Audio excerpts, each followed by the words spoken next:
Hello, I am Aviva Lee, reporting live in Jerusalem from room 552 for Israel 24/6 TV.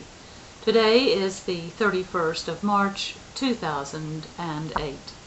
Yesterday, Israel's Defense Minister Mr. Ehud Barak met with U.S. Secretary of State Dr. Condoleeza Rice here in Jerusalem.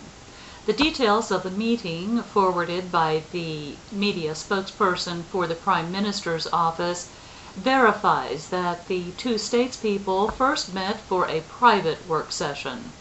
They were then later joined by their delegations. After that initial work session, Defense Minister Barak invited Mr. Fayyad Salam to a joint meeting with he and Secretary of State Rice. It has been documented by the Prime Minister's office that during that tete-a-tete, the three discussed regional, diplomatic, and security issues.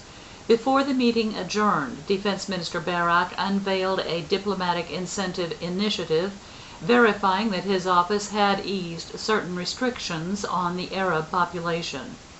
For the sake of fact and clarity, I will detail that initiative in general as it was presented yesterday.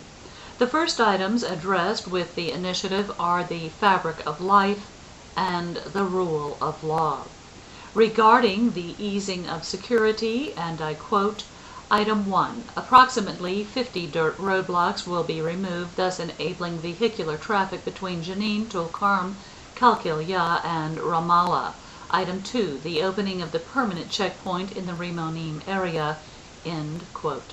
Item 3. Furthermore, Defense Minister Barak disclosed his approval for the establishment of Arab-manned police stations in B and B+ areas in order to promote law and order after a comprehensive picture of deployments in Judea and Samaria will have been presented.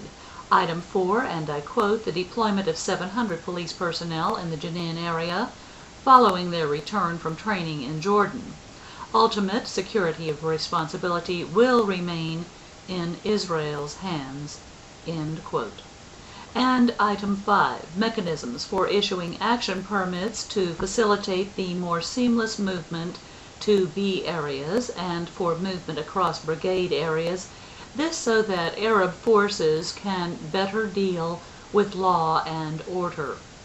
This initiative specifically states that the goal is the improvement of law and order. Item 6, and I quote, an inquiry into lifting additional roadblocks and checkpoints in Judea and Samaria will be carried out in the coming weeks, with the intention of completion by mid-May.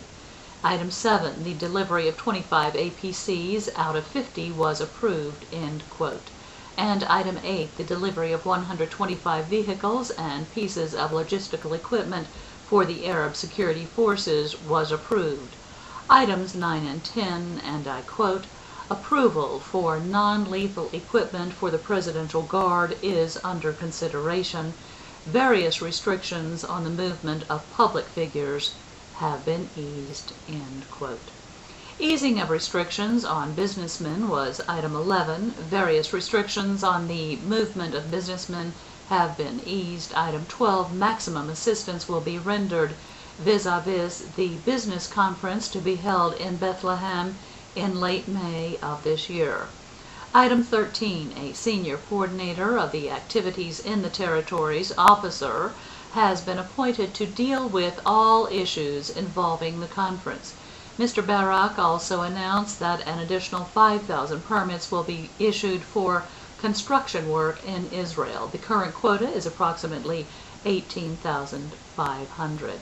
Various initiatives concerning the easing of restrictions at crossings and concerning further coordination for the Bethlehem Economic Conference for investors and advancing the establishment of industrial zones in Jericho, Hebron, and Mukibla were all announced.